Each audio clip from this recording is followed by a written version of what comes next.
자, 이 시간 다 함께 일어나셔서 하나님 주신 하나님의 말씀, 우리 역대상 마지막 장입니다. 29장 10절에서 22절까지의 말씀, 저와 여러분이 한 절씩 교독하며 말씀 받기를 원합니다. 역대상 29장 10절에서 22절입니다. 제가 말씀 먼저 받습니다. 다윗은 온 이스라엘에 모인 무리들이 보는 앞에서 여호와를 찬송하며 말했습니다. 우리 조상 이스라엘의 하나님 여호와여, 주께 찬양을 드립니다. 주를 영원토록 찬양합니다. 여호와여, 위대함과 능력과 영광과 승리와 위엄이 다 주의 것입니다. 하늘과 땅에 있는 모든 것이 다 주의 것입니다. 여호와여, 나라도 주의 것입니다. 주는 높으셔서 모든 것을 다스리시며 세상 모든 것의 머리이십니다. 부와 명예가 주께로부터 나옵니다. 주께서는 모든 것을 다스리시는 분입니다. 주의 손에는 힘과 능력이 있어 모든 사람을 누구든지 높이시고 힘을 주실 수 있습니다. 우리 하나님이여, 이제 우리가 주께 감사드립니다. 주의 영광스러운 이름을 찬양합니다. 그러나 제가 누구기에, 제 백성들이 누구기에 이렇게 많은 것을 드릴 수 있게 하셨습니까? 모든 것은 주께로부터 나온 것이니 우리가 주의 손에서 받은 것을 드린 것일 뿐입니다. 우리는 우리 조상들처럼 주께서 보시기에 나그네며 잠깐 머무는 낯선 사람들입니다. 이 땅에서 사는 날은 그림자 같아서 희망이 없습니다. 우리 하나님 여호와여, 주의 거룩한 이름을 위해 성전을 지어 드리려고 준비한 이 모든 풍족한 것은 다 주의 손에서 나온 것이며 모든 것이 다 주의 것입니다. 내 하나님이여, 주께서는 마음을 살피시고 정직함을 기뻐하시는 줄 압니다. 이 모든 것은 제가 정직한 마음으로 즐겁게 드린 것입니다. 이제 여기 있는 주의 백성들이 즐겁게 주께 드리는 모습을 보니 매우 기쁩니다. 여호와여, 우리 조상 아브라함과 이삭과 이스라엘의 하나님이여, 주의 백성들이 마음속에 영원히 주를 섬기는 마음을 갖게 하시고 그 마음을 주께로 돌이켜 계속 충성하게 지켜주십시오. 또 내 아들 솔로몬에게는 온 마음을 바쳐 주의 명령과 법과 율례를 지켜 이 모든 일을 하고 제가 성전을 짓기 위해 준비한 모든 것으로 성전을 짓게 해 주십시오. 그리고 다윗이 모인 온 무리에게 말했습니다. 너희 하나님 여호와를 찬양하라. 그러자 백성들은 모두 그들 조상의 하나님 여호와를 찬양했습니다. 그들은 여호와와 왕 앞에서 머리를 숙여 절했습니다.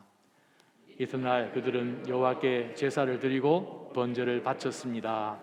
수송아지 1000마리, 숫양 1000마리, 어린 양 1000마리, 또 부어드리는 전제를 바쳤습니다. 온 이스라엘을 위해 많은 다른 제물을 드렸습니다. 함께 받습니다. 그날 백성들은 여호와 앞에서 크게 기뻐하며 먹고 마셨습니다. 그리고 여호와 앞에서 다윗의 아들 솔로몬에게 기름 부어 다시 왕으로 세우고 사독에게 기름 부어 제사장으로 세웠습니다. 아멘. 하나님 아버지, 1.1획도 천지가 없어지기 전에는 변하지 않으시는 약속으로 주신 이 말씀을 저희도 동일하게 다윗의 기도 속에 있는 바로 그 백성들처럼 영원히 주를 섬기는 마음 있게 해 주옵소서. 말씀으로 이 마지막 때에 어떻게 살아야 할지 하나님 마음에 합했던 자라고 평가된 바로 그 다윗의 모습을 통하여 저희의 삶 가운데 적용하며 저희도 동일하게 하나님의 그 놀라우신 이름을 높이는 그러한 자들로 마지막 살아가게 하여 주옵소서. 예수님 이름으로 기도합니다. 아멘. 잘 앉아주시기 바랍니다. 한 몇 주 동안 우리가 구약 성경에 등장하는 여러 왕들을 비롯하여서 유명한 성경의 좋은 본보기를 우리가 한번 말씀을 통해서 묵상해 보았으면 하는 그런 생각이 들어서 오늘 본문을 택했습니다. 요즘처럼 위로가 필요한 그러한 시대였기 때문에 기도하는 가운데서 베드로 전후서를 강의를 시작을 하려고 했다가 정말 좀 더 우리와 지금 상황 비슷한 그러한 이 역할들을 좀 찾으면서 말씀으로 묵상해 보려고 합니다. 오래전에 한 죄수가 감옥 안에서 자신의 그 처형을 기다리면서 엄숙하게 기도하는 장면이 나옵니다. 그 죄수가 이제 불과 몇 시간 후면 이제 참수를 당하게 되는데 정말 떨리는 마음으로 그 어두컴컴한 그 감옥 안에서 두 손을 모으고 간절히 하나님 앞에 이렇게 기도합니다. I'm so afraid. Please give me the strength to die well.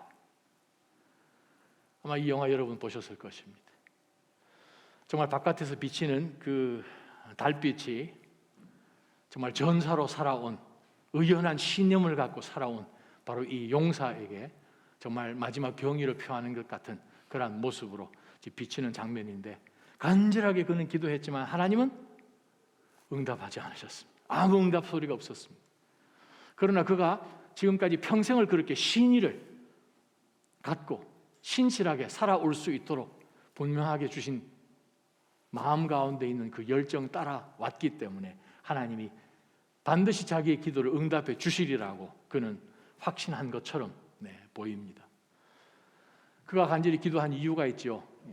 런던 타임스퀘어에서 이제 처형을 할 때에는 그 재판장이 바로 이 죄수로 하여금 영국에 대하여서 제발 저에게 자비를 베풀어 주십시오 하면서 정말 목숨만은 살려달라고 구걸할 것을 계속해서 강요하지만 자신은 지금까지 그 마음속에 가지고 있었던 그 분명한 신념을 결코 저버릴 수 없음을 분명히 알았기에 그는 끝까지 굴복하지 아니하고 비록 자기와 함께 그 나라 독립을 위해서 애썼던 동료들이 오히려 배신하고 자기를 적에게 넘겨주는 그러한 일까지 일어났음에도 불구하고 그는 간절하게 하나님께서 끝까지 그 길을 갈 수 있도록 담대하게 마칠 수 있게 그렇게 기도를 했지요. 아카데미 상을 여러 개 받았던 바로 그 유명한 영화, 한 30년 전에 나온 영화인가요? 브레이브 하트. 저도 여러 번 본 기억이 있습니다. 윌리엄 월러스, 스코틀랜드가 정말 이 영국의 소나기에 사로잡혀서 정말 수백 년 동안 독립을 하지 못하고 어려운 가운데서 있었지만 바로 그 나라 독립을 위해서 바로 이 한 사람 용맹스러운 그 장수가 한 평생을 그렇게 살다가 결국에는 반녹번이란 그 전투를 통해서 정확하게 그가 형장의 이슬로 죽고 난 다음 9년 후에 마침내 스코틀랜드가 독립을 하게 되지요. 참 감동의 영화입니다.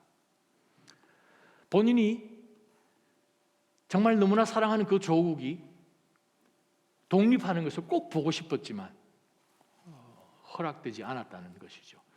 그럼에도 불구하고 그는 끝까지 자기가 가지고 있었던 그 신념을 갖고 그 길을 갔던 것을 우리가 봅니다. 때로 우리가 신앙생활을 해보면서 우리가 하나님 앞에 분명히 받은 것 같은 그러한 꿈, 비전, 그것을 갖고 우리가 살아나가는데 세월이 흐르면서 어떤 우리가 알지 못하는 상황들과 여러 팩터들을 통해서 그것이 변경되고 때로는 우리가 분명히 알게 된 것은 아하, 내가 가졌던 이 꿈은 꼭 이루어지지 않을 수도 있겠구나. 혹은 내가 생각했던 그 타임 테이블하고 전혀 상관없는 일들로 인하여서 여러분 마음속에 가졌던 그 꿈들이 조금씩 뒤로 연기된 것을 아마 여러분 중에 경험 안 해본 분은 아마 없으실 것입니다. 우리 모두가 비슷한 경험 해보죠. 이거 반드시 이루어져야 된다. 간절히 하나님 앞에도 간구했지만 때로는 마치 하나님께서 참 미안한데 너가 마음에 품고 있는 그것 내가 다른 사람한테 이미 줬다. 다른 사람한테 하도록 내가 이미 시켰는데 괜찮지? 라고 하시는 것처럼 아마 그러한 응답을 여러분 받으실 때도 있다는 거죠. 우리가 하나님 앞에 감사할 수 없는 정말 내 소망이 절망이 되어버린 바로 그러한 순간에 계속해서 영적인 상태를 유지하기가 결코 쉽지 않습니다.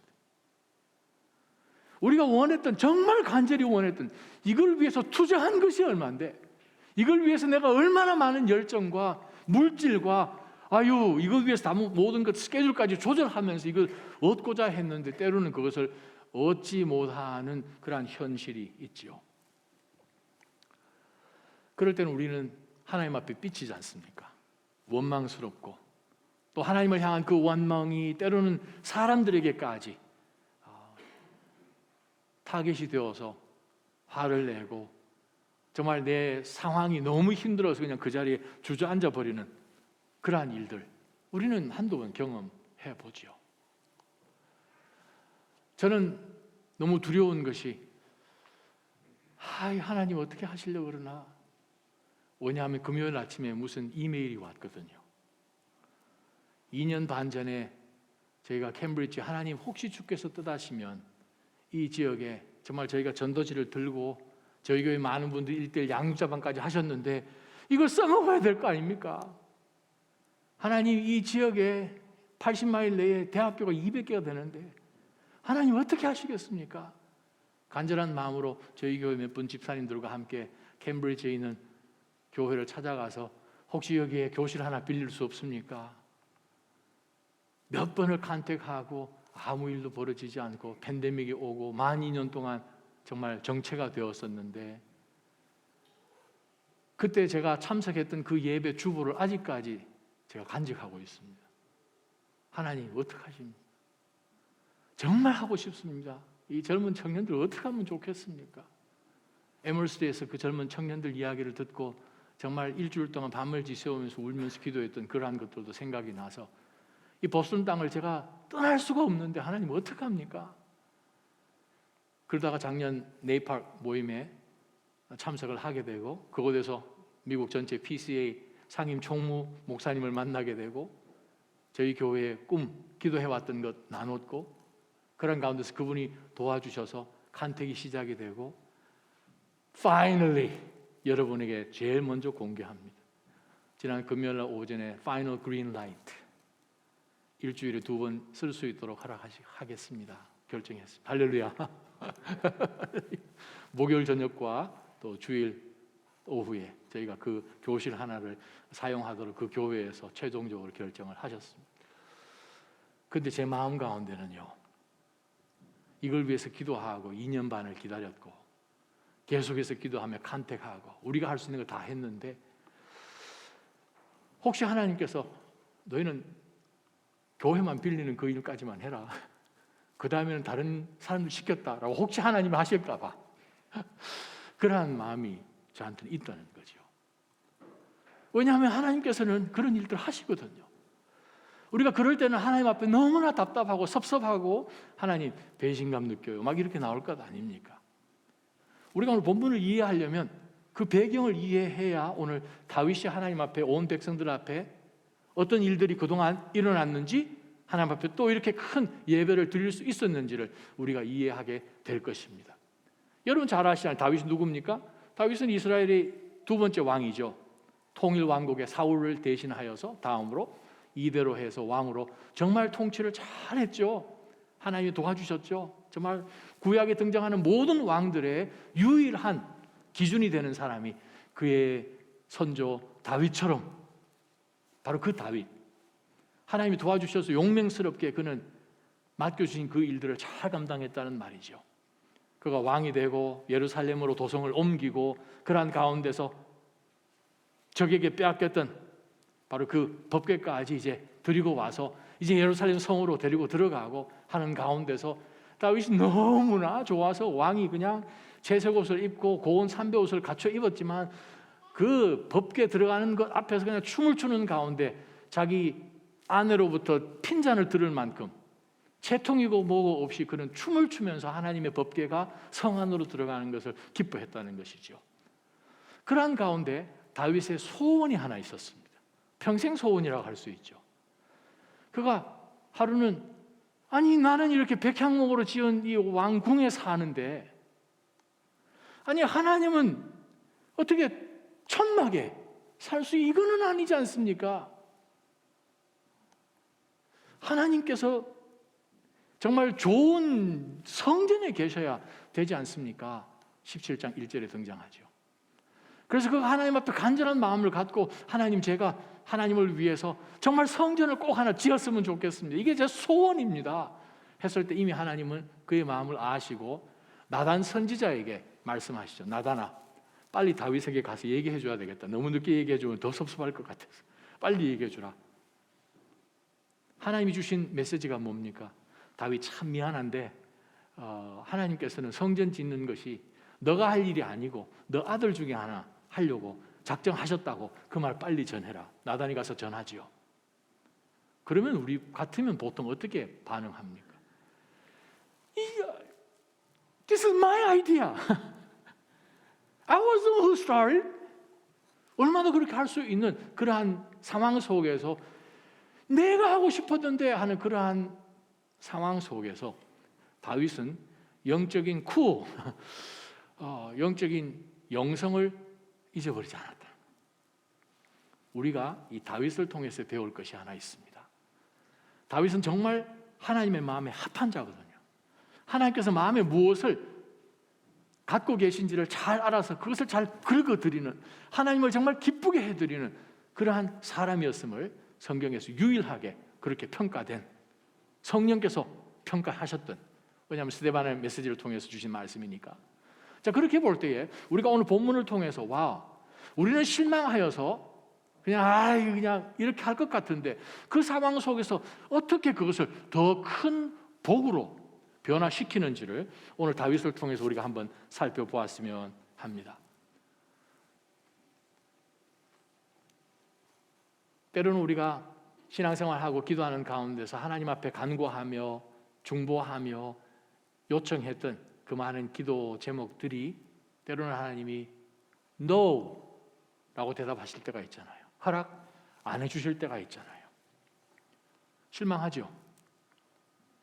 그럼에도 불구하고 우리가 다윗을 통해서 우리도 비슷한 그런 상황 가운데 있다면 우리는 다윗이 했던 바로 그 선택으로 나아갈 때 하나님께서는 그 인생이 정말 복된 인생으로 또 그 다음 세대들을 준비하는 그런 모델로 하나님이 사용하시는 것을 우리가 보게 됩니다. 우리가 29장 여러분 성경책 가지고 계시면 1절부터 한번 보십시다. 1절부터 10절까지는 사실 다윗이 온 백성들 앞에서 어떻게 보면 대국민 무슨 뭐라 그럴까 담화문 같은 그런 말씀이지요. 1절부터 5절까지 보게 되면 자기 이제 인생이 거의 이제 끝나갈 때가 되었기 때문에 이제 방백들을 모아서 자기가 이제는 이 건축을 할 수도 없고 그러니 아무것도 모르는 우리 아들 저 녀석 이 솔로몬 여러분이 잘 좀 도와주시오 요청을 하죠. 1절 다윗 왕이 모두 모인 이스라엘 백성들에게 말합니다. 내 아들 솔로몬을 하나님께서 선택하셨으나 아직 어리고 경험이 부족하다. 이 성전은 사람을 위한 것이 아니라 여호와 하나님을 위한 것이기 때문에 이 일이 정말 중요하지 않느냐.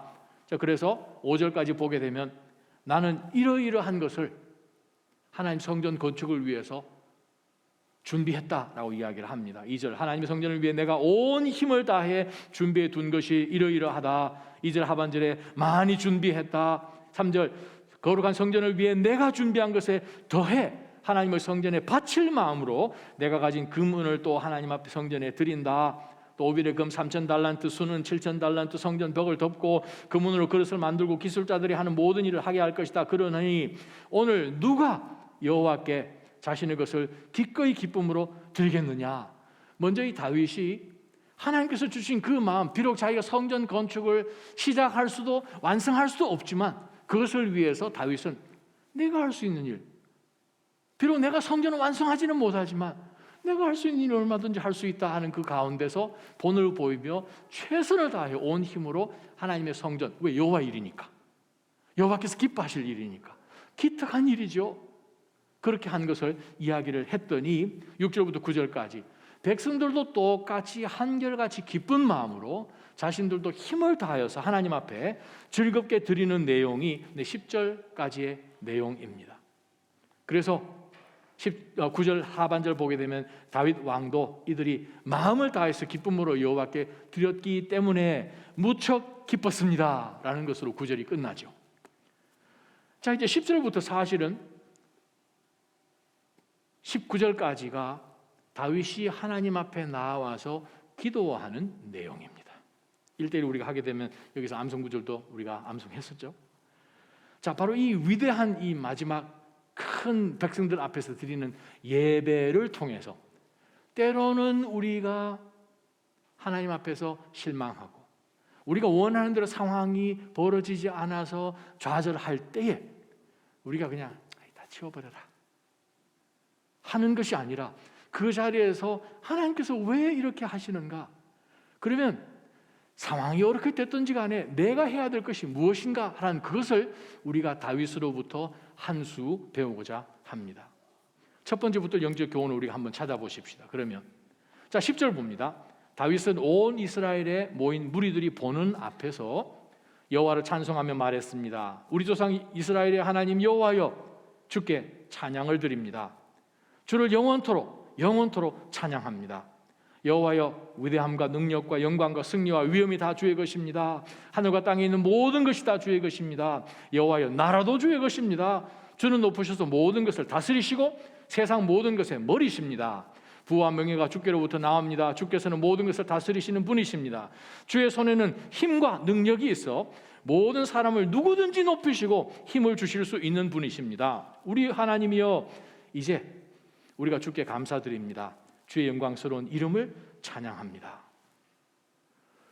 지금 다윗의 입장에서는 내가 아이디어를 낸 것이고 내가 지금 왕으로 이제 40년 가까이 지금 통치를 했으니 얼마든지 백성들하고 함께 한 몸으로 한 마음으로 이 성전을 건축할 수 있는데 하나님께서는 노 하셨어요? 섭섭하네 하지 않고 정말 하나님을 찬양하기 참 쉽지 않은, 왜? 실망하니까. 자기 꿈이 하나님이 대놓고 그냥 노 하셨으니까. 그럼에도 불구하고 솔로몬은 무엇을 했습니까? 모든 상황 가운데서 하나님을 찬양하는 것, 그걸 선택했다는 거죠. 사랑하는 나자임 성도 여러분, 그래요, 모든 상황 속에서 하나님을 찬양하는 것을 선택하시기를 주님의 이름으로 축원합니다. 내가 기쁘고 내 기도가 응답되고 내가 예측하지도 않았는데 어떤 놀라운 일을 하나님이 개입하셔서 해주시고 할 때는 누구든지 안 믿는 사람도 감사하게 생각할 수 있습니다. 진짜 신앙은 어디서 나타납니까? 진짜 하나님 마음에 합한 이 다윗의 모습을 통해서 우리가 배우는 것이 무엇입니까? 정말 자기가, 솔로몬은 지금 아마 그런 생각도 없을 텐데 자기는 지금 이렇게 사는데 하나님 어떻게 천막에 사십니까? 갸륵한 생각을 한 것이죠. 하나님을 기쁘게 해드려야 되는데, 하나님께서는 성소에 계셔야 되는데, 다른 주변에 있는 나라들 다 둘러봐도 어느 신이 텐트에 살고 있습니까? 물론 하나님이 온 우주에 계시는 분이시긴 하지만 상징적으로라도, 그럼에도 불구하고 다윗은 모든 상황 가운데서 상관없이 하나님을 찬양했다는 거예요. 왜 그렇습니까? 바로 그것이 하나님께서 보기를 원하시는 거예요. 모든 상황 가운데서, 그래요, 찬양이 안 나올 것 같은 그런 상황 속에서도 하나님을 찬양하는 것을 하나님께서는 기뻐하십니다. 오늘 이 다윗이 하나님 앞에 찬양하면서 11절, 12절 자세하게 우리가 들여다볼 때 딱 한 가지 우리가 캐치할 수 있죠. 다윗이 지금 모든 방백들, 리더들 다 모아놓고 솔로몬이 지금 뒤에 있는 상황 속에서 기도하는 가운데 11절, 12절에 등장하는 모든 내용의 주제는 무엇입니까? 하나님, 주께서 대장이십니다. 하나님이 You are the sovereign God, 이 말이잖아요. 하나님이 주권을 갖고 다스리시는 분이십니다. 이런 상황 속에서도 저는 모르지만 하나님께서는 이미 다 알고 계시겠죠. 얼마든지 하나님께서는 이 사람도 사용하시고 저 사람도 사용하시고 주의 영광을 위해서. 우리가 안다는 것은 무엇입니까? 아는 것이 그냥 요 정도밖에 안 되잖아요. 우리가 요 정도밖에 안 되는 상황 속에서 하나님을 우리가 판단하면서 하나님 이것도 모르십니까? 그 다음에 저한테 이렇게 해주셨으면 이렇게 놀라운 일들이 벌어질 것 같은데 왜 하나님은 스탑 하십니까? 하는 가운데 우리가 때로는 절망하고 우리가 원하는 일이 펴지지 않기 때문에 우리는 하나님께 삐칠 때가 얼마나 많습니까? 다윗의 모습은 무엇입니까? 상황과 상관없이 하나님을 찬양했다는 것입니다. 우리가 오늘 교동문 가운데서 읽었던 시편 57편 똑같은 말씀이죠. 다윗이 그 고백 가운데서 모든 상황 가운데서 하나님을 찬양했던 그 모습을 우리는 기도하는 마음으로 우리가 보았습니다. 때로는 하나님 앞에 도망가고 피해야 되는 그런 어려운 상황입니다. 적들이 자기들 앞에 지금 이 다윗 앞에, 다윗하고 함께하는 사람들 앞에 지금 덫을 놓고 지금 잡으려고 하는 가운데서 다윗이 보는 것은 무엇인가 하면 하나님, 무조건 하나님 높임을 받으십시오. 무조건 하나님 높임을 받으십시오. 왜? 이 모든 상황 가운데 지금까지 살아온 삶을 돌아보니 하나님 한 번도 실수 안 하십니다. 그죠? 바로 그 주권의 하나님을 선포하는 것이죠. 그러면 어떻게 됩니까? 지금 이 상황을 보니 내 앞이 너무나 어려울 것 같은데 적들이 어떻게 해서 내가 넘어지기를 위해서 올무를 파놓았는데 저는 마음을 정했습니다. 저는 하나님을 노래하고 찬양하겠습니다. 저는 새벽부터 하나님을 찾겠습니다. 그렇게 하면 어떻게 일이 벌어집니까? 하나님의 영광이 온 땅에 덮지요? 그럼 우리는 어디 있습니까? 하나님의 영광의 날개 밑으로 숨지 않습니까? 그러한 가운데서 하나님 우리에게 담대한 용기를 주시지 않습니까? 또 다른 것을 보게 하시지 않습니까? 왜냐하면 우리는 못 봐도 하나님은 여호와 이레 보시는 하나님이시지 않습니까? 바로 그 하나님을 다윗은 놓치지 않았다는 것입니다. 우리가 몇 주 전에 보았던 말씀처럼 에베소서 1장 우리가 5절 6절을 보는 가운데서 하나님께서 성삼위 하나님이 성부 성자 성령께서 우리를 구원하셔서 우리를 부르셔서 하나님의 자녀로 삼으신 그 이유가 무엇인지를 우리는 에베소서 1장에서 보았습니다.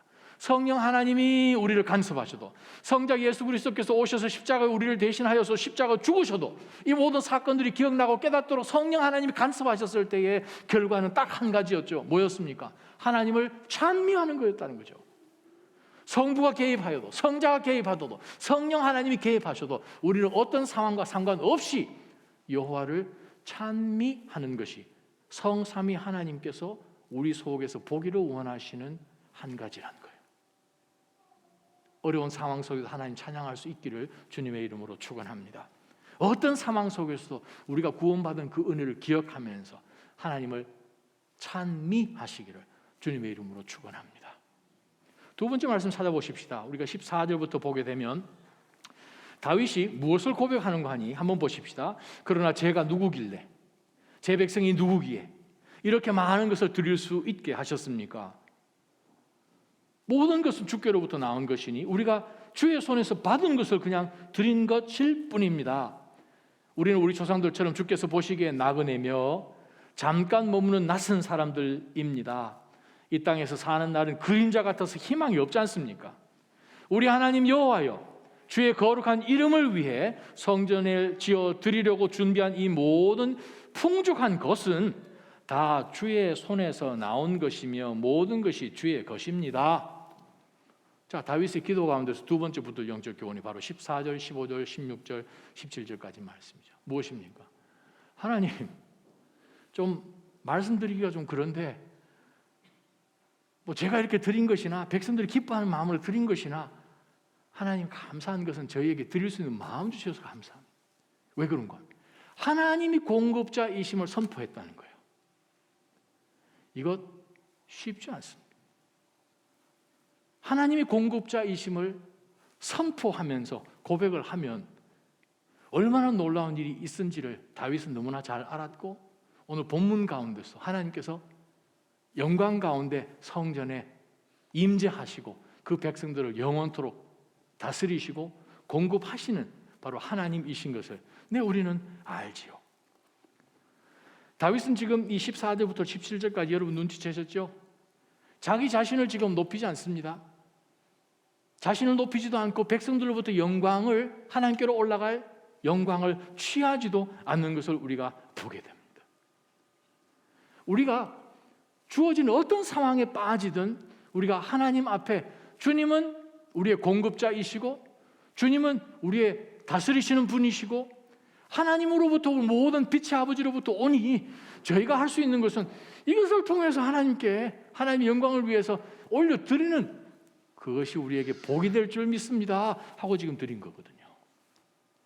사랑하는 나자임 성도 여러분, 찬양은 항상 위로 올라가는 것이지 않습니까? 찬양은 나를 그냥 이렇게 뭐 감성적으로 나를 높이고 그냥 하나님 앞에서 내가 어떤지 막 고민하고 갈등하고 내 마음속에 이건 찬양이 아니잖아요. 어떻게 보면 넋두리 같은데. 찬양은 무엇입니까?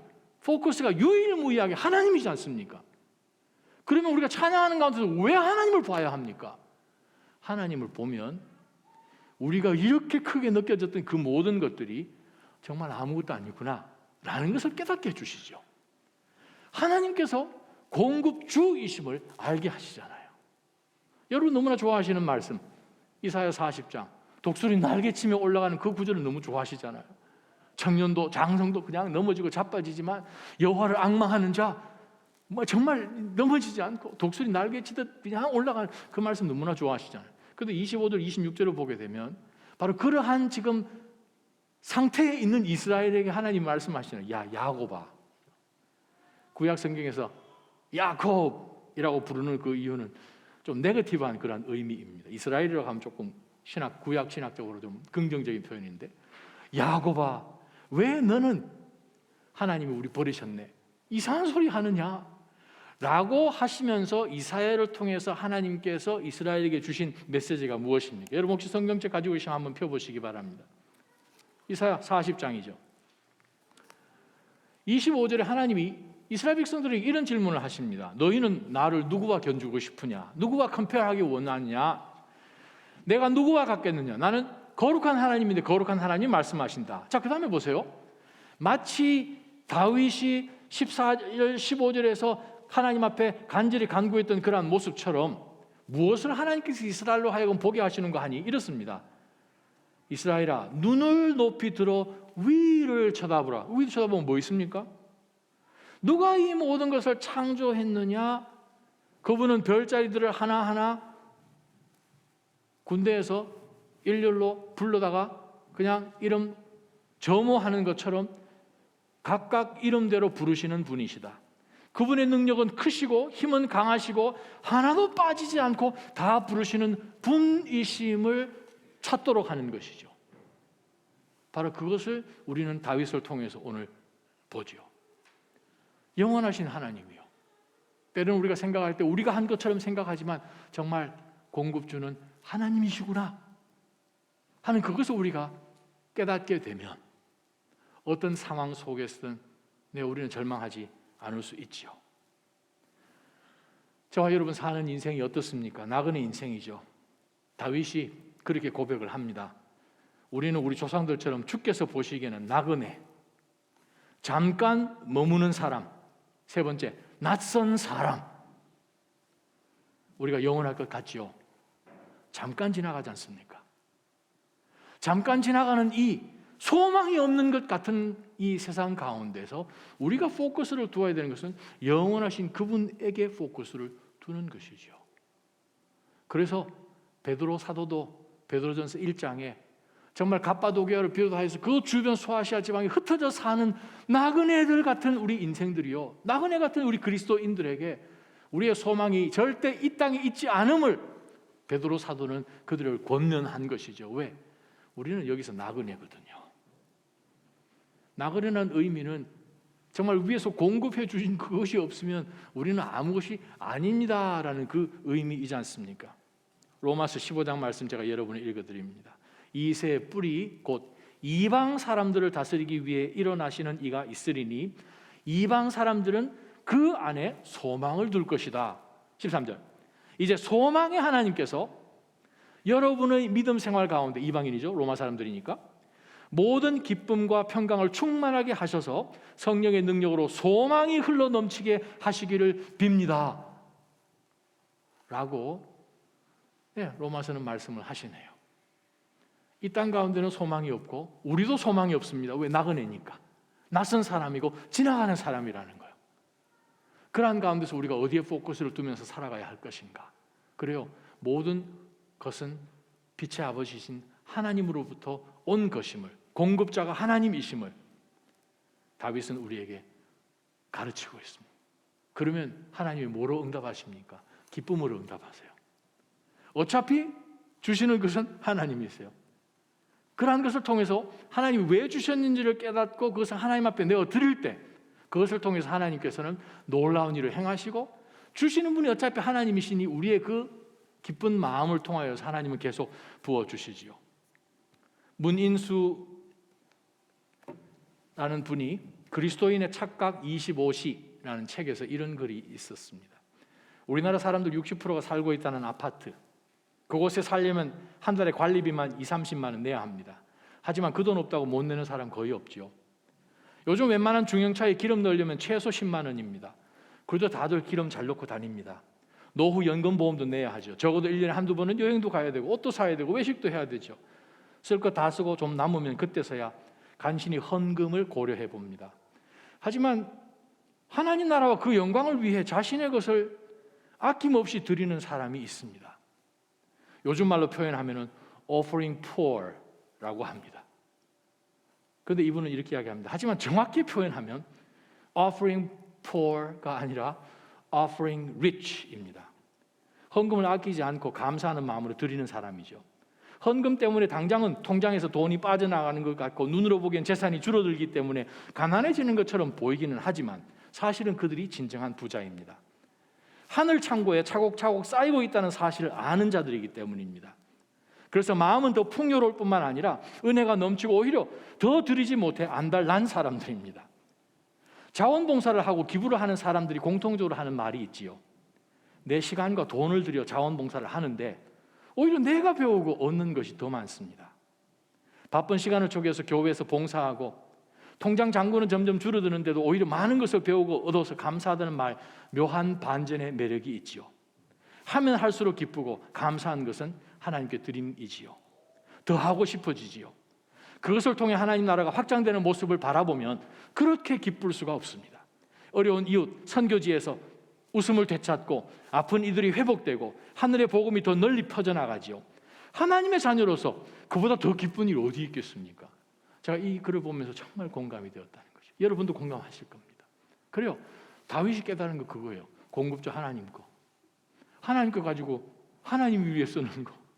근데 나머지는 하나님께서 그것을 통해서 우리에게 정말 쌓을 곳이 없도록 은혜를 주시고 복도 주시는 바로 그 하나님이신 것을 다윗은 알았다는 것입니다.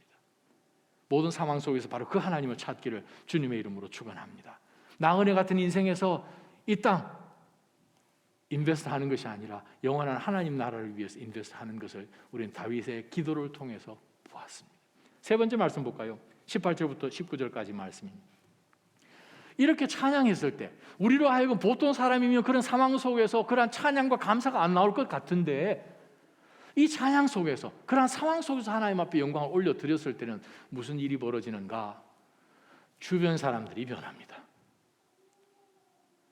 우리가 하나님 앞에 모든 상황 속에서 하나님을 찾고 하나님께서 공급해 주시는 그 은혜로 하나님 앞에 내어드릴 때 주님이 공급자임을 고백할 때 주변 사람들이 변하게 됩니다.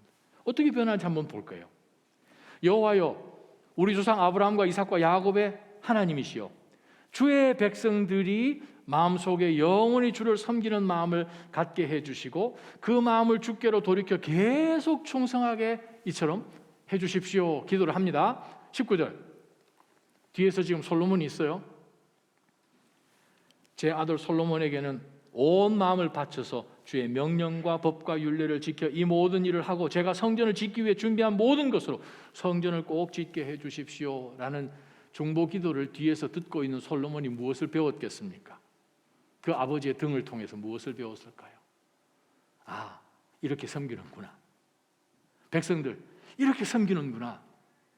그러한 가운데서 영광이 다윗이 하나님 앞에 한평생 느끼고 또 누겼던 하나님과의 그 인티머시를 동일한 백성들, 이방 민족들에게까지 시바 여왕에게까지 누가복음에서 보았듯이 모든 주변 사람들까지 하나님의 그 은혜를 보게끔 되었다는 것이죠. 여러분 신약 성경에서 너무 잘 아시는 사건 기억하시지 않습니까? 바울과 실라가 흠첩 두들겨 맞고 감옥에 갇혔어요. 빌립보 감옥에 갇혔을 때에 그들이 감옥에서 무엇을 했습니까? 정말 찬양이 나올 때가 아니잖아요. 하나님 억울합니다. 저희는 복음 위해서 여기까지 와서 선교하는데 여기서 잡혀가지고 두들겨 맞고 지금 감옥에 갇혔습니다. 하나님 이건 아니죠. 억울합니다. 하나님 뭔가 이 기적적으로 그냥 개입하셔서 우리를 구출해 내시든지 이렇게 해야 되는 거 아닙니까? 하지 않고 바울과 실라는 감옥소에서 두들겨 맞았음에도 불구하고 찬양했다는 거예요. 그랬더니 누가 바뀌었겠습니까? 주변에 있는 사람들이 변화되었다는 거예요. 먼저는 옥중에 살았던 사람들이 도대체 저 사람들은 이 상황 속에서 어떻게 찬양이 흘러나오냐고 하는 가운데서 그들이 물어봤겠죠. 갇혀있으니 이제는 내 인생 가운데 소망이 없다고 생각했던 그 죄수들에게도 소망의 빛이 비쳤을 것이고, 그 중에 놀라운 것은 간수가 예수 그리스도를 믿게 되었다는 것이지요. 저와 여러분이 도저히 찬양이 나오지 않을, 감사가 나오지 않을 그러한 상황 속에서 하나님을 찬양했을 때는 그렇습니다. 바로 그 모습을 보고 하나님께서는 주변에 있는 사람들에게, 즉 이방 백성들에게, 민족들에게 시편 57편 읽었듯이 그들에게까지 온 땅의 영광이 나가는 거예요. 누구를 통해서? 우리를 통해서. 그러한 믿음의 삶을 살아내시기를 주님의 이름으로 축원합니다. 우리가 작은 마음 갖고 이 가운데 정말 페루 정도가 아니라 리마가 아니라 거기서 또 비행기를 타고 안으로 들어가잖아요. 이키토스라는 그 도시는 배 아니면 비행기 외에는 육로는 없거든요. 배 타고 가면 며칠째 가야 되고, 저희가 인디오 마을 들어가야 되는데 하루 종일 가야 됩니다. 정말 기도 여러분 많이 해주셔야 될 것은 하루에 2끼밖에 못 먹는답니다. 잘 먹는 제가 걱정입니다. 그래서 어디서 뭐 먹어요? 했더니 뭐 그냥 가다가 배에서 뭐 물 구할 수 있으면 라면에 물 부어서 먹고, 없으면 그냥 생라면 그냥 먹으면 됩니다. 얼마나 갑니까? 하루 종일 가야 될 거예요, 배 타고. 우리 죽었습니다, 지금. 마지막으로 선교사님 농담 반 진담 반 얘기하시죠. 그냥 야영한다고 생각하십시오. 아마존에서 야영 여러분 한번 해보세요. 정말 가기 싫더라고요, 지금 솔직하게.